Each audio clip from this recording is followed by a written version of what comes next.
पहिल बेर माता रानी के सोहर जे संतोष यादव जी लिखलखिन है और हम शंभू यादव और एतेक पैघ कलाकार संगे गावे छे जे बहुत सुंदर बजावे छे भाई साहब।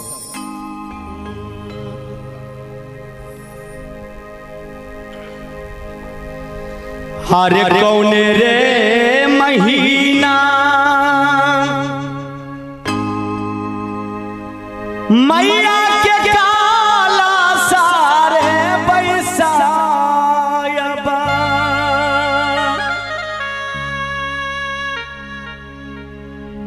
मैया के बुलैबे करबैना रे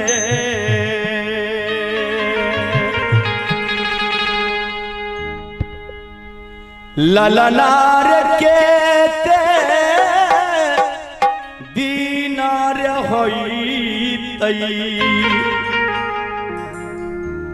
मैया के पूजा से है मैया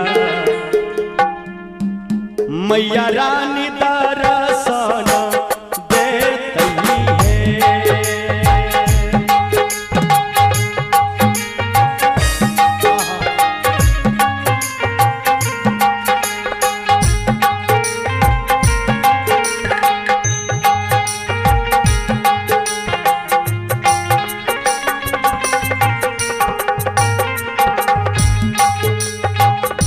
ललनार के दीना मैया के पूजा से मैया मैया रानी दर्शन देती है।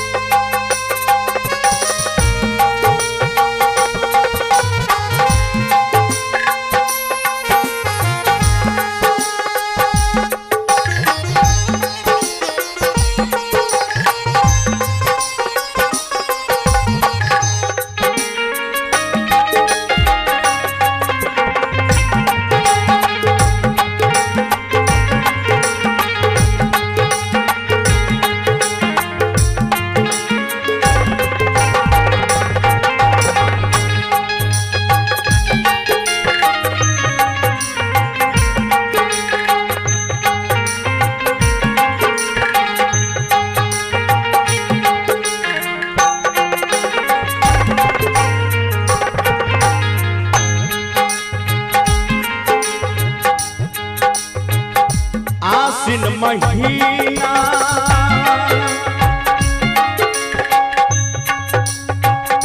मैया के काला सारे बैसायबा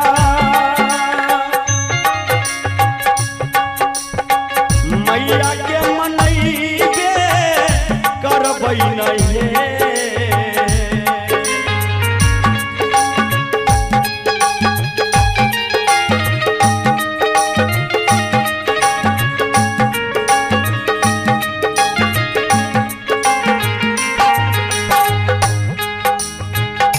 आसिन महीना काला सा बैसाया बहे मैया मैया के मनैबे करबै नहीं ललना रे नावो दीना है मैया के पूजा से माता माता रानी दर्शन देती है। ललना रे नावो दीनार है मैया के पूजा से दुर्गा मैया रानी दर्शन देती है।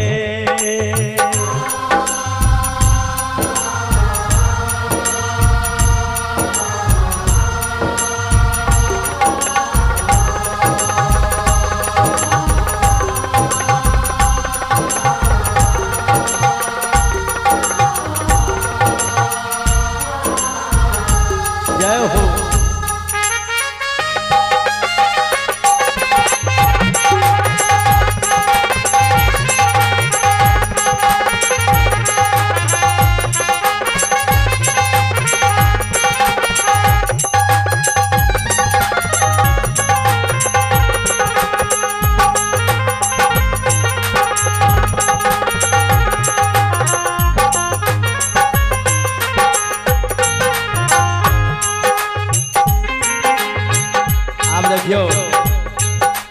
कितने सुंदर भाई संतोष जी लिखी है। कथिए चढ़ाला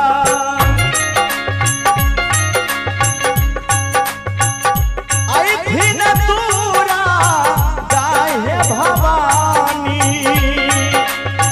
जग कल्याणी ऐथिन मैया जग कल्याणी ऐथिन हे।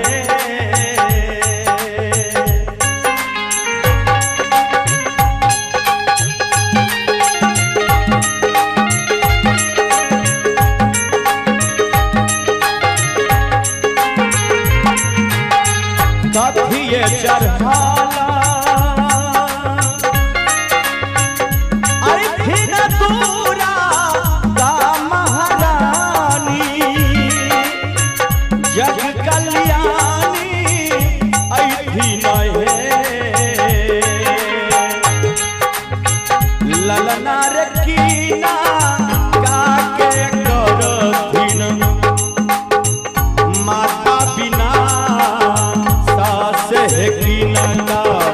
किनका उधार करथिन हे।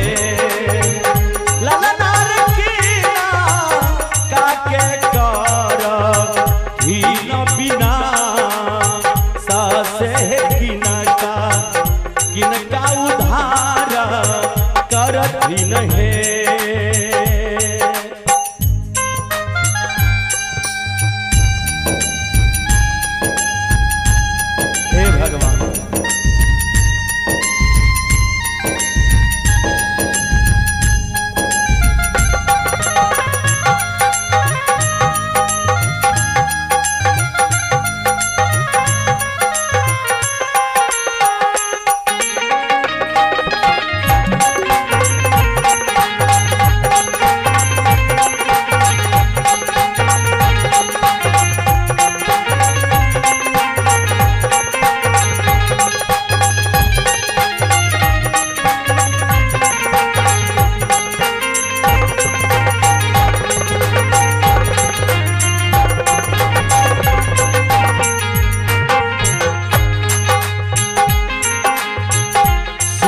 सवारा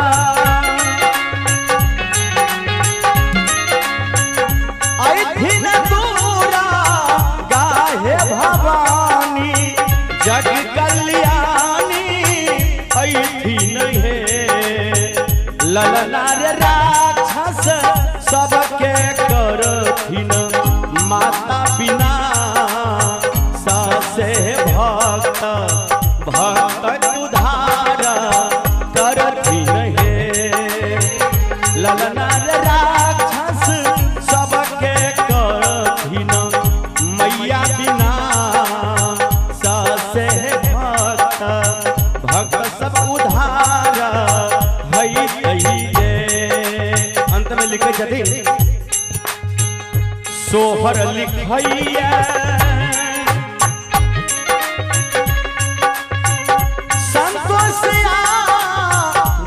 हे भवानी शंभु गावी सुनाबैन हे।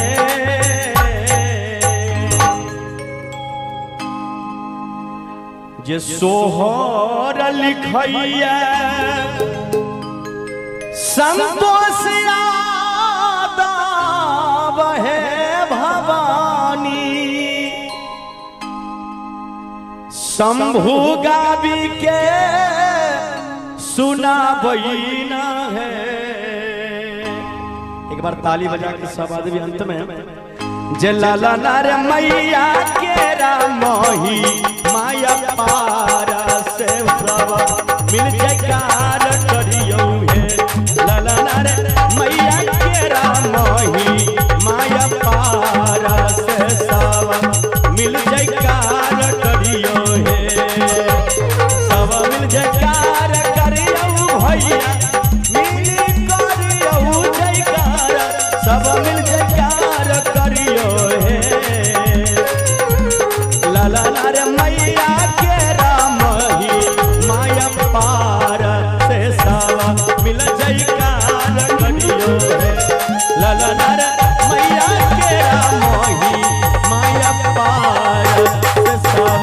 दिल धड़का